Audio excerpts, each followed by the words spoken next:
The old Forbidden Plateau Trail starts at the base of the abandoned Forbidden Ski Hill on Mount Wood.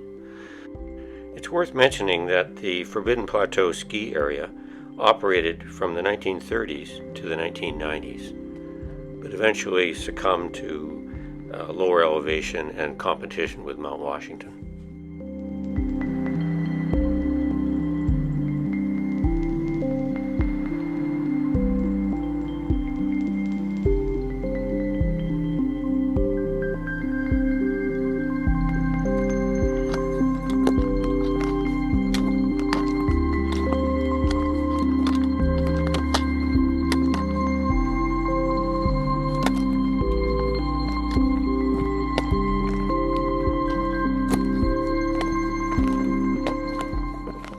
Past the old ski area, the forest thickens as it enters Strathcona Park.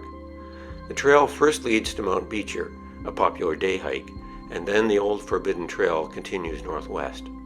This route was developed as a formal trail into the eastern sector of Strathcona Park in the 1960s, and with decades of low use since the Mount Washington and Paradise Meadows developments, the trail remains in good condition. As with most of the key trails throughout Strathcona Park, this trail was designed and developed by volunteers, principally the Comox District Mountaineering Club. Much credit is owed to the CDMC and to the volunteers who continue to conduct basic maintenance to keep this route in good condition.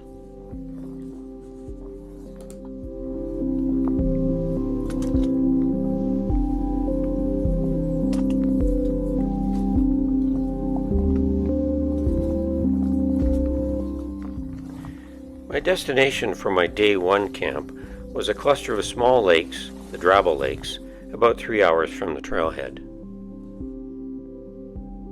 The main Drabble Lake was accessed via a brushed-in but easily followed rough trail, perhaps a half-kilometer long upslope from the old Forbidden Trail. While the immediate shoreline was steep-sided rock, there were cleared spaces above for 2 to 3 tents. Next to the tent area was an unusual circular pond, about 25 feet in diameter, with an elevated sod embankment. My guess was that this might have been caused by a winter runoff spring. Morning featured a cloudless sky, and not being in a hurry, I let the sun dry the heavy dew from my tent before hitting the trail.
I followed the obvious path in front of me along the easterly side of the pond. until suddenly at the far end it vanished. And then I was a little perplexed. I doffed my pack and began searching.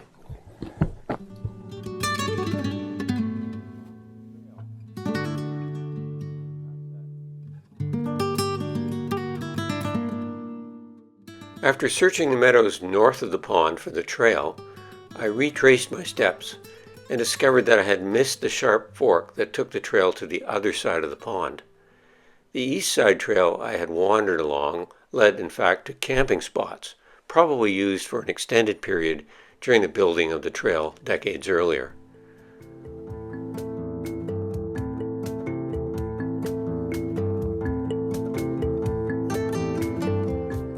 Shortly beyond the pond, the trail descended into the valley of Mackenzie and Douglas Lakes, and I stopped for a shaded lunch break where the trail splits to cross or bypass the wet meadows. Being midsummer, I chose to traverse the meadows.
Walking through these lush, extensive meadows in early August was a delight. Some flowers were still in bloom, and they were worked hard by bees. There were trickles of cold, clear water suitable for refilling my water flask. On the section beyond the lakes, the grasses were high and thick, obscuring the trail, giving a safari-like feel to the hike.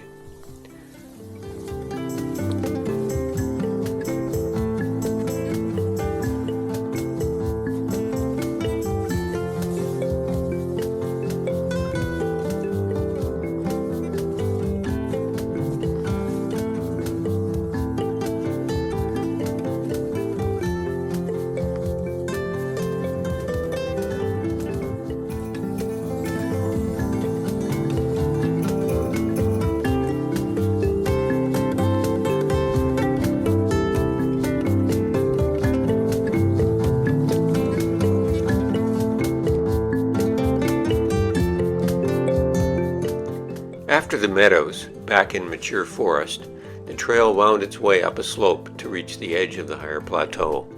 Here I encountered an interesting erosion canyon, probably formed by meltwaters from the alpine remnants of the last glacial period.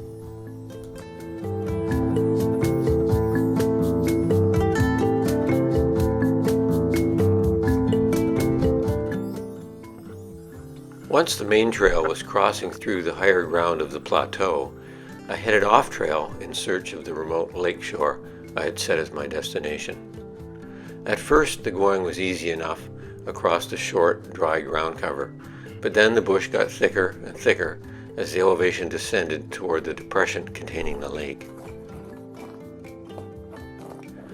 Not seeing the lake, and with the bush too thick to push through, I had to double back and change my route a couple of times.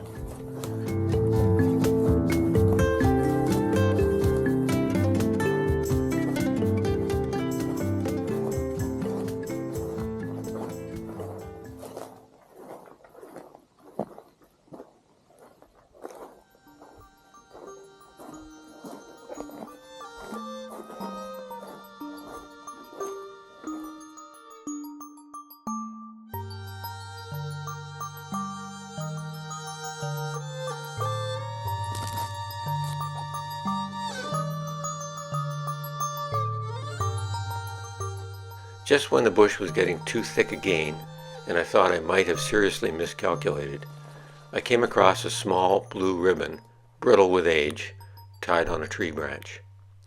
Then I spotted a faint indentation on the ground that indicated an old footpath. I followed that indentation downslope, finding more old blue ribbons along the way. These led me down to open meadows and the lake shore that I'd sought.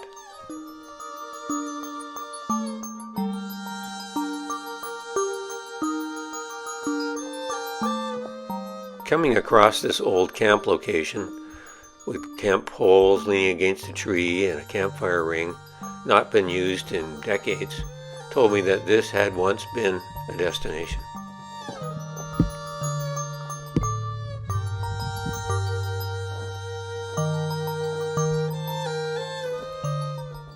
Reaching this beautiful lake at a shoreline with no signs of use in years, possibly decades, was a great reward for the long trail and extensive bushwhacking.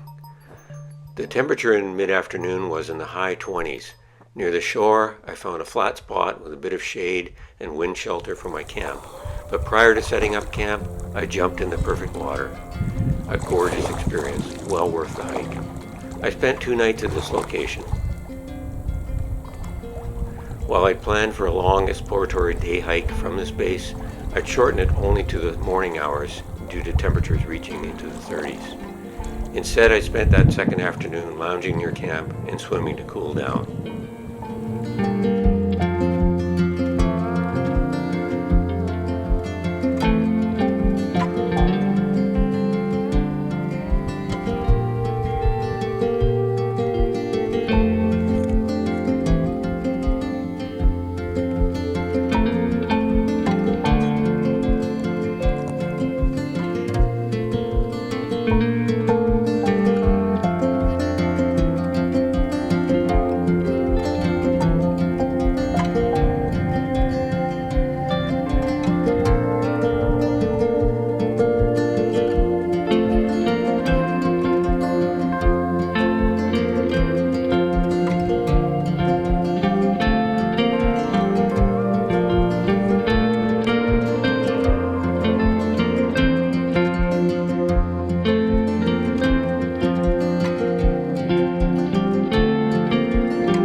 On my return trek to the main trail, I first followed the old blue ribbons, thinking they might lead all the way back to the main trail.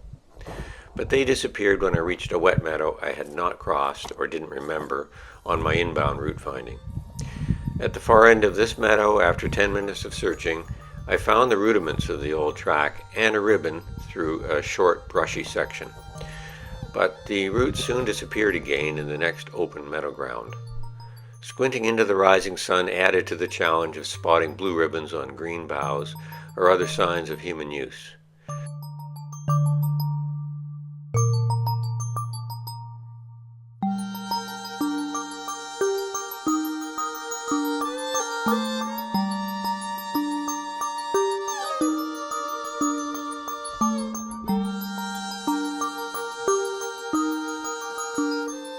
I really enjoyed this route finding challenge.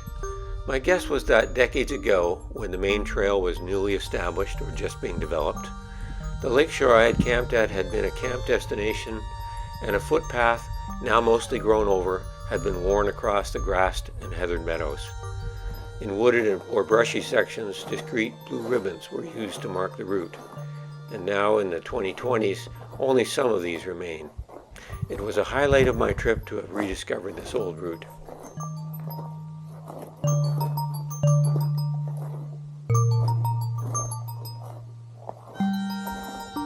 Gradually, meadow by meadow, finding short bits of worn footpaths sporadically, and keeping generally to the known compass direction, I found my way back to the old Forbidden Trail. Aha! A trail has been discovered.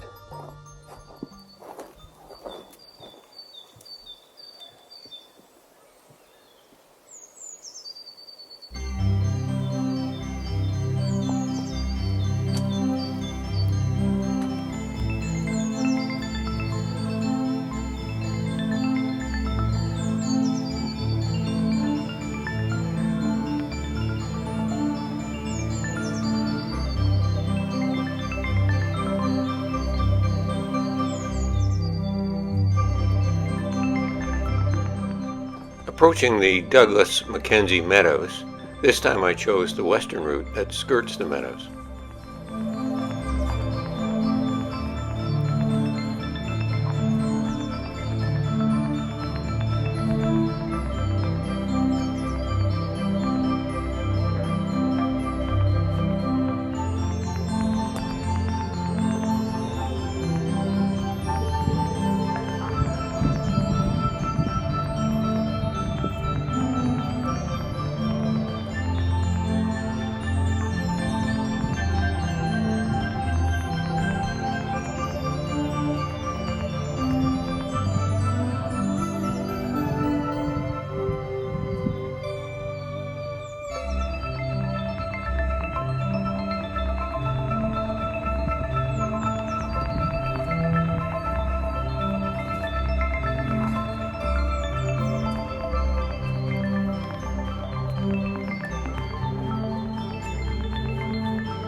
Southbound, beyond the meadows near Douglas and Mackenzie Lakes, the trail ascended maybe 150 meters to higher ground above that basin. Here a side trail led to a knoll, and I took my lunch supplies to the viewpoint. This was really well worth it. It's a great panoramic view framed by many peaks.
I reached Drabble Lake in the early afternoon.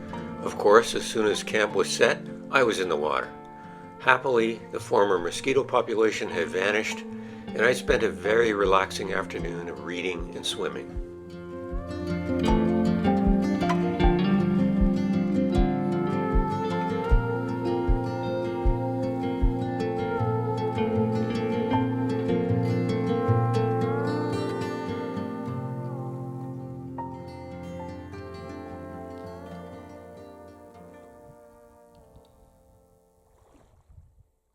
On day 5, anticipating another day of high temperatures, I hit the trail as early as possible for the final 3-hour hike to the trailhead.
After passing the junction with the Beecher Trail on my return trek, I was more aware that sections of the trail in this area were more eroded and dominated by loose rock, indicative of the heavier foot traffic to and from Mount Beecher.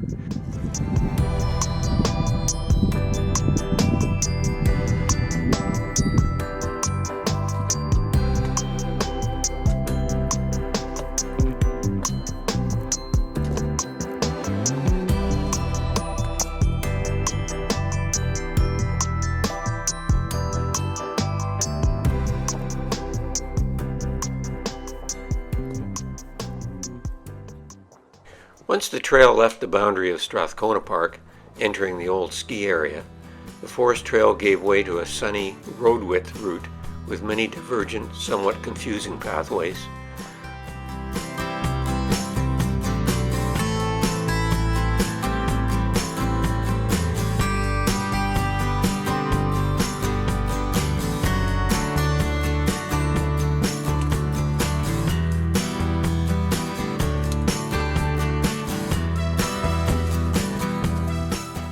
On the steeper slope, where once there had been a chairlift, there was little shade, and it was important to watch out for loose pebbles over solid rock. I had both hiking poles deployed for the descent to the parking lot, and good thing I did, because with the loaded backpack and loose gravel, my feet slid out a couple of times, and I just managed to stay upright. Tumbling with a backpack is not a fun experience. Despite the poor conditions of the route to the old ski area, I found this old forbidden trail route to be overall a great hiking experience. I really appreciated the low use and tranquility of the route. I'd encountered only 2 pairs of hikers along the route beyond Mount Beecher. It was so nice to be able to camp on beautiful lake shores free of hordes of other hikers. The experience was perfect for my backcountry needs. My thermometer told me it was over 30 C on that downward slope. When I reached my truck and doffed my pack, I pulled a spare water flask from the truck and doused myself to cool down. Driving homeward that day, AC blasting, negotiating through frenetic highway traffic, I found myself wishing for more days of swimming and camping in that beautiful, tranquil setting.